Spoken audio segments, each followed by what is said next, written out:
Welcome to our channel. இந்த வீடியோவில் Madras high court exam driver skill டெஸ்ட்டுக்கு எப்படி தயாராகிறது அப்படிங்கிறத பற்றி பார்க்கலாம். இந்த சேனலுக்கு புதுசுனா சப்ஸ்கிரைப் பண்ணி வச்சுக்கோங்க, பெல் ஐக்கானு கிளிக் பண்ணி வச்சுக்கோங்க. அப்போ தான் நாங்கள் போடுற வீடியோ இமீடியட்டாக உங்களுக்கு ரீச் ஆகும். இப்போ நம்ம அந்த டிப்ஸ் பற்றி பார்க்கலாம். அதுக்கு முன்னாடி நீங்கள் மினிமம் கட் ஆஃப் தான் இருக்குது, நான் ரொம்ப கம்மியாக எடுத்திருக்கேன், என்னை விட 90 மார்க்ஸ் இல்லை 85 இந்த மாதிரிலாம் எடுத்திருக்காங்க, நான் இந்த ஸ்கில் டெஸ்ட்டில் செலக்ட் ஆவேனா அப்படின்னு நீங்கள் கேட்கலாம். கட் ஆஃப் பொறுத்த வரைக்கும் நீங்கள் தியரட்டிக்கல் நாலேஜ் இதில் ரொம்ப கன்சிடர் பண்ண மாட்டாங்க. நீங்கள் எவ்வளோ கட் ஆஃப் வச்சிருந்தாலும் இப்போ நீங்கள் செலெக்ஷன் லிஸ்ட்டுக்குள்ளே போயிட்டீங்க. ஸோ அது ஒரு இஷ்யூ கிடையாது. மெயினாக இப்போ அந்த டிரைவர் போஸ்டிங் பொறுத்த வரைக்கும் அவங்க ப்ராக்டிக்கல் நாலேஜ் தான் அதிகமாக டெஸ்ட் பண்ணுவாங்க. ஏன்னா இது ஒரு ஆஃபீஸ் அசிஸ்டன்ட் மாதிரி ஆஃபீஸில் பார்க்கக்கூடிய வேலை கிடையாது. இது கார் டிரைவ் பண்ணணும். அப்போ அவங்க எதுக்கு கான்சன்ட்ரேஷன் பண்ணுவாங்கன்னு பார்த்தீங்கன்னா, ப்ராக்டிக்கலாக நீங்கள் எப்படி அங்கே கரெக்டாக பண்ணுறீங்களா, அந்த கார் டிரைவிங் கரெக்டாக இருக்கா, அந்த மாதிரி பார்த்து அந்த மார்க்ஸுக்கு உங்களுக்கு இம்பார்ட்டன்ஸ் கொடுக்கறதுக்கு நிறைய வாய்ப்பு இருக்கு. அதனால நீங்க டிரைவர் ஸ்கில் டெஸ்ட்டுக்கு எப்படி தயாராகிறது அப்படிங்கிறத பார்க்கலாம்.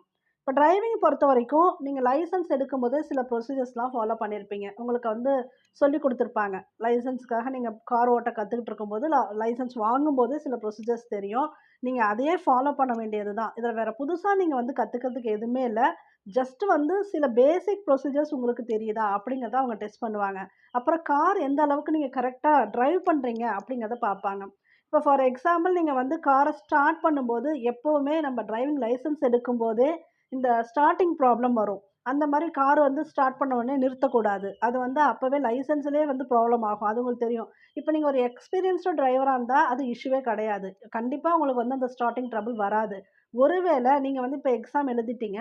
ஆனா டிரைவிங் லைசென்ஸும் வச்சிருக்கீங்க. பட் உங்களுக்கு டச்சே இல்ல. இப்போ நீங்க கார் ஓட்டுறதில்ல, நீங்க வேற எங்கேயாவது ஒர்க் பண்ணிட்டு இருக்கீங்க அப்படின்னா, நீங்க இந்த 1 வீக்ல டைம் எடுத்துக்கங்க. ஒரு டிரைவிங் ஸ்கூலுக்கோ இல்ல தெரிஞ்ச ஃப்ரெண்டோட கார் ஏதாவது ஒண்ணு அவங்களோட ஹெல்ப்போட நீங்க ஜஸ்ட் அந்த டச் கொண்டு வரணும். அப்பதான் உங்களுக்கு அந்த ஸ்டார்ட்டிங் ட்ரபிள் போகும்.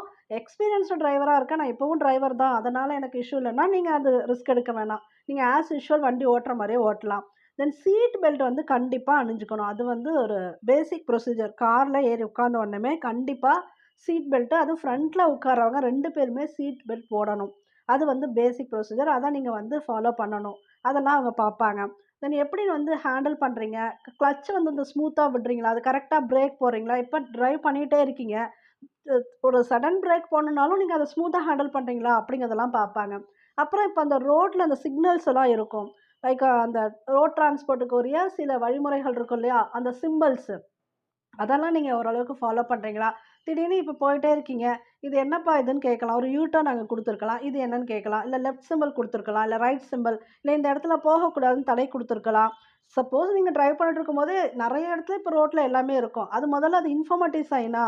இல்லன்னா உங்களுக்கு காஷனரி சைனா? அதெல்லாம் தெரிஞ்சிருக்கணும். அதாவது தகவல் சின்னமா? இல்ல உத்தரவு சின்னமா? இதெல்லாம் நீங்க தெரிஞ்சு வச்சிருக்கணும்.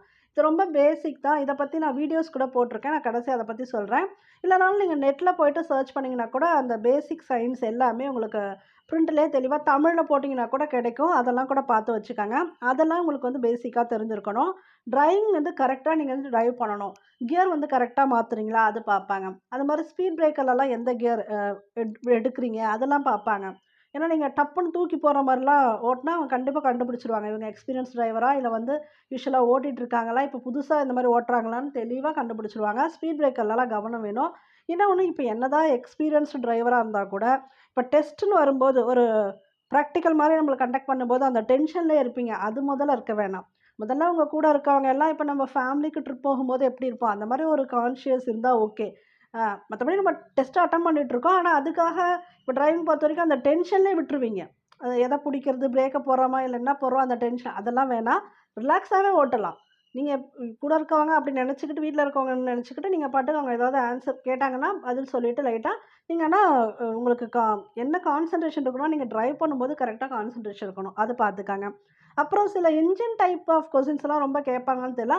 ஆனா எப்படி நீங்க பிரேக் போடுவீங்க? அதெல்லாம் கேட்கலாம். ஒரு மலை ஏத்தத்துலேருந்து இறக்கத்துக்கு வரும்போது யாருக்கு இம்பார்ட்டன்ஸ் குடுக்கணும்? இதெல்லாம் பேசிக் கொஸ்டின்ஸ் உங்களுக்கு ரோட் டிரான்ஸ்போர்ட் வெப்சைட்லயே இருக்கு. அது சம்மந்தப்பட்ட வீடியோஸ் எல்லாமே நான் போட்டிருக்கேன். அது கூட நீங்க பார்க்கலாம். அது மட்டும் இல்லாம இன்னும் சில இன்ஃபர்மேஷன்ஸ் சில ஹேண்ட் சிக்னல்ஸ் எல்லாமே நீங்க தெரிஞ்சு வச்சிருக்கணும். அதுதான் பேசிக். 5 வகை சிக்னல் இருக்குன்னு நம்ம ஆல்ரெடி எக்ஸாம்லயே பார்த்துருக்கோம். மெட்ராஸ் ஹைகோர்ட்ல கேட்டிருந்தாங்க. ஸோ அந்த 5 வகை சிக்னல் என்ன? அதாவது நிறுத்துறது, தென் நான் வந்து லெஃப்ட்ல வளைய போறேன்னு சொல்றது, ரைட்ல வளைய போறேன்னு சொல்றது, இதெல்லாம் வந்து அந்த ஹேண்ட் சிக்னல்ல வரும். அப்புறம் இண்டிகேட்டர் போட கண்டிப்பா தெரியணும். இப்ப நீங்க ஒரு லெஃப்ட் எடுக்குறீங்கன்னா, இண்டிகேட்டர் போட்டு தான் லெஃப்ட் எடுக்கணும். ரைட் எடுக்கணும்னாலும் நீங்க இண்டிகேட்டர் போட்டு தான் ரைட் எடுக்கணும். அது மாரி அந்த லைட் எல்லாம் இருக்கு இல்லையா? அதுக்கெல்லாம் என்ன யூஸ்? அது நீங்க தெரிஞ்சு வச்சிருக்கணும். அப்புறம் மேக்ஸிமம் இந்த சில கொஸ்டின்ஸ்ல இதான் கேட்டிருந்தாங்க. அந்த பின்புற பார்க்கறதுக்கு அந்த கண்ணாடி எப்படி சரி பண்றது? முன்னாடி இருக்க கண்ணாடி எப்படி சரி செய்யறது? அது மாரிலாம் சில கொஸ்டின்ஸ் கேட்டிருந்தாங்க. ஜெனரலா. அப்புறம் மிரர் கரெக்ட்டா இருக்கான்னு பார்க்கணும். சைட் மிரர் இருக்கு இல்லையா? சைட் மிரர் வந்து எதுக்கு யூஸ் ஆகும்னா, நம்ப பின்னாடி வர்றவங்கலாம் பார்க்கறதுக்கு, சைட்லலாம் பார்க்கறதுக்கு அந்த மிரர் இருக்கும். அது கரெக்ட்டா இருக்கா? அப்படிங்கிறத நீங்க பார்த்துக்கணும். டிரைவிங் லைசென்ஸ் பத்தி சில விஷயங்கள் தெரிஞ்சிருக்கணும். அதாவது ஒரு டெம்பரரி லைசென்ஸ் எவ்வளோ நாளுக்கு செல்லுபடி ஆகும்? ஒரு பெர்மனன்ட் லைசென்ஸ திரும்ப எப்ப ரினிவல் பண்ணணும்? அத பத்திய சில இன்ஃபர்மேஷன்ஸ் எல்லாம் தெரிஞ்சிருக்கணும். இது மட்டும் இல்லாம இப்ப குடிபோதைலாம் வண்டி ஓட்டுனா என்ன வந்து பனிஷ்மென்ட்டு? அதெல்லாம் பேசிக் இன்ஃபர்மேஷன் தான். உங்களுக்கு தெரிஞ்சிருக்கான்னு அவங்க வந்து டெஸ்ட் பண்ணலாம். அதுக்கப்புறம் இப்ப டிராஃபிக் ரோடு இருக்கு இல்லையா? அதுக்கு சில எமர்ஜென்சி நம்பர் குடுத்துருப்பாங்க. அதெல்லாம் உங்களுக்கு தெரியுமான்னு கேட்கலாம். ஆம்புலன்ஸ் நம்பர் எல்லாருக்குமே தெரியும் 108 அது ஓகே.